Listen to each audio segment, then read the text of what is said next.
So I began I began filming this video, and I didn't like the fact that I was so serious, so I'm gonna try to talk as I normally am, hopefully passionate about history and hopefully exuding this passion to you guys. I'm sorry, English is my second language. I'm Latin, so I guess you're gonna see me move my hands all around the video. Apparently this is weird in many parts of the world, but hopefully you can enjoy it.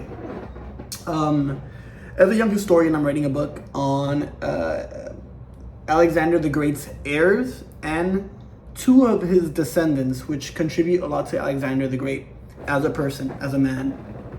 And these two people, I hope in discussing today with you, are Amyntas, King Amyntas III, his grandfather, the King of Macedon, and Philip, King Philip II of Macedon, which led the Macedonians to power and hegemony in the area. But that happens later. Earlier in his age, younger, but Philip was just a prince in the Macedonian palace of Pelas. And his father, King Amyntas III, gave him two older brothers. Amyntas III, King Amyntas with his queen Eurydice I. These names will start repeating themselves as the Hellenic age comes into birth. King Amyntas struggled in his young age. When he was barely a young man, King Amyntas was deposed temporarily from his kingdom by Illyrians in the north. And for the rest of his life, he struggled with the Illyrians in the north and with the Thracians, who were also the ancestral enemies of Macedon. So, Amyntas III, as a young man, had a somewhat unique way of solving this issue. In fighting with the Illyrians, he allied with the Thracians, a Thracian petty kingdom called the Olynthians, and he broke an alliance with them by giving them unique trading rights with the Macedonian with the Macedonian timber, correct?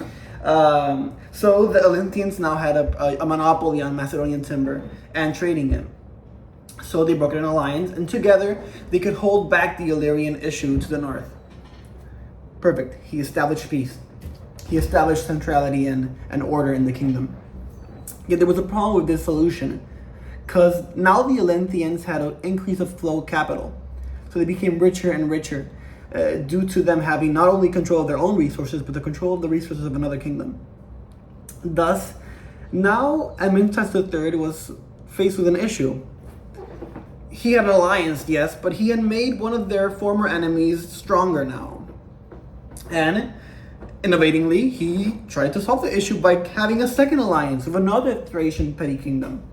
So now he found himself allied with two Thracian kingdoms and having what at the time was a pretty unique thing. It was a united northern barbarian kingdom alliance. Now it's debated whether or not the Macedonians were barbarians or not. There was ancient debate in the Aegean world and the Greek world about whether Macedonians were barbarians.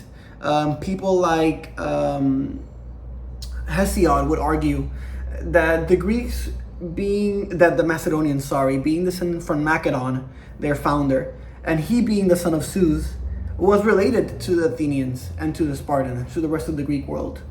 Some other historians like Thucydides argued that even though the Macedonians helped the Spartans in the Peloponnesian War, they were not deserving of a barbarian statue, of a Greek statue, status. They were just half barbarians. If anything, they were full barbarians who just happened to dress and worship in a Greek way. Whether the case may be, it matters little to the fact that they mostly were Greek in their character. They wore Greek clothing and similar clothing to that of the south and to the east, to the west, where the Romans would have been at this period, or the early Romans. So they wore Greek clothing. They worshipped Greek gods. Zeus was the patron god of the Macedonians. So they were not fully, they were mostly Greek. So back to the alliance. Amyntas III broken an alliance with a second kingdom, and now they had a tripartite alliance in the north. This worried the Aegeans, specifically the Spartans and the Athenians, who were a little scared of the growing power in the north. So, being the hegemons as they were, they started playing their war game to the north and basically pressured the Northern Alliance to break apart and choose their sides. So now Amyntas III, now perhaps a man of 30 something, was faced with a choice. Was he to abandon the alliance and join the Spartans? Or was he to abandon the alliance and join the Athenians? After what I assume would be a large deliberation with his war party, he chose to ally with the Spartans. And the war began between the old alliance, and he found himself fighting old friends in the north. Perhaps friends is not the correct word. Just call them allies. He started fighting allies to the north. Now he had another issue. He began losing the war with the Spartans. The first two battles were lost, and the Macedonian army at the time was not what it would be under Philip. It was a very disorganized army made of levies and foot soldiers in the hills. Hill soldiers? Whatever, people on the hill, in the hilly parts of Macedon. So what happened was that he ended up somehow winning with the Spartans, and he won against the Athenians and the Olynthians, which were their old allies. And he got to participate in a manner very similar to World War I with those who fought in the war. And he tried his best to be a good king. He was able to broker an alliance with the Athenians, even though they were the ones who started the war in the first place and who broke up the Northern Alliance. He was able to broker an alliance with the Athenians. And again, with his timber, he was able to broker an alliance through the timber trade. And Amyntas regained stability in the kingdom. He found himself without enemies for a time, and with the southern despots who were fine with the arrangement to having a weakened Macedon again. Philip wouldn't have seen the early parts of the war, but he would have seen his father struggle to make decisions after the war. He would have probably seen the prejudice against the Macedonians by way of the Greeks. He would have seen his father struggle with post-military arrangements and diplomatic missions. He would have seen his father struggle as king, and he would have probably seen his father sacrifice endlessly to Zeus, the patron god of the Macedonians. After Amyntas III brokered the alliance with the Athenians and the Spartans and decimated his enemies to the north, he was assassinated by one of his diplomats. Originally, that diplomat tried to assassinate him in the first place, and he was disrupted by his wife and the daughter of Amyntas III, Eurydice II. And it is unknown whether he was assassinated in the second time. However, it probably was the fact that he was assassinated. Whether the case may be, Philip II died at 50 years old. You can imagine the king, now wary of war and a life of diplomatic action and intrigue, with a graying beard and hair, looking onto his kingdom, or looking onto the Olynthians who he decimated. Now with flat top hills where they used to be, decimated completely with the ruins of the city of Amyntas. So Amyntas III died when he was 50 years old, and his son Alexander II rose to power, who himself was assassinated again by that same diplomat. After Alexander II was assassinated, his brother Perdiccas rose to power. His older brother, his younger brother and older brother to Philip, rose to power. So Perdiccas had to somehow manage a kingdom which had survived 2 assassination attempts, with a growing Illyrian danger to the north and a southern danger to the and a Greek danger to the south.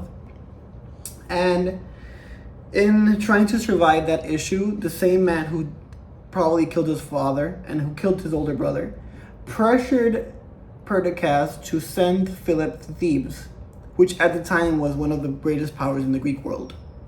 So Philip, as a young man, was sent to Thebes to be as a hostage. Now, it's important to note that hostages in that time were not the same hostages today. He wasn't a hostage in the sense of that he was like stuck in a bank and he had to survive. No. He was a squire to the Thebans, to the Thebans. And being a prince, a young prince, he got an amazing education by two of the best generals in the Greek world. So, being a prince, he would have probably had an education of philosophy and the arts and athletics when he was young, until the age of 11 when he was sent to Thebes. And now from age 11 to 16, he was taught by the best generals in the Greek world. So, when it was time for him to become man, having grown into a man at the age of 16, he would have come back to a kingdom which was not like that of his fathers. Macedon by this time had lost many of his territories to the north. They were in a particularly weak situation. And Perdiccas, although he was a king, he was a good king in the sense of trying to promote education in his kingdom, it seemed wasn't a very good military tactician. So before he went off to fight his enemies to the north, King Perdiccas, now a father, told Philip that if he would pass in the army, in the war, that his young son, a baby, would ascend the throne, and that it was Philip's responsibility to raise the child and be regent until that son's coming of age. As history would tell us, King Perdiccas, Philip's older brother, went to war and died in battle. It's unknown whether or not he was a good tactician and he was just a happenstance and he died, or whether he was a faulty one and he died because of his failure as a tactician and a military commander. Whatever the case may be, Philip of Macedon now had a very hard choice to make. Was he to act as regent for his baby nephew, who clearly was incapable of leading, being fatherless and being born in a decimated area? Or was he being bred for leadership since he was young? Bred for leadership since he was a young boy in the kingdom of Macedon, in the palace of Pelas, and now being raised by the best generals of the Theban army? Was he to ignore the fact that he was, by most means, a very capable man who should have deserved the throne? It's unknown whether or not he struggled with the decision, or whether it was an easy one. He does certain things in his life where it's shown that he was a very hard man, and perhaps it was a really easy decision. Yet, whatever the case may be, Philip, now a young man of 23, close to that age, usurped the throne and kicked out his nephew. Well, not kicked out. The nephew was still alive through Philip, right? But he ascended the throne as King of Macedon, rising up as Philip II. And I guess it's 14 minutes in the video, so maybe I could talk a second video about I will talk about King Philip. An amazing topic, an amazing person. Well, maybe not an amazing person in the terms of moral sense, but a really good leader who has a lot of potential to teach people how to grow in their own leadership and how to appreciate the struggle of Macedon.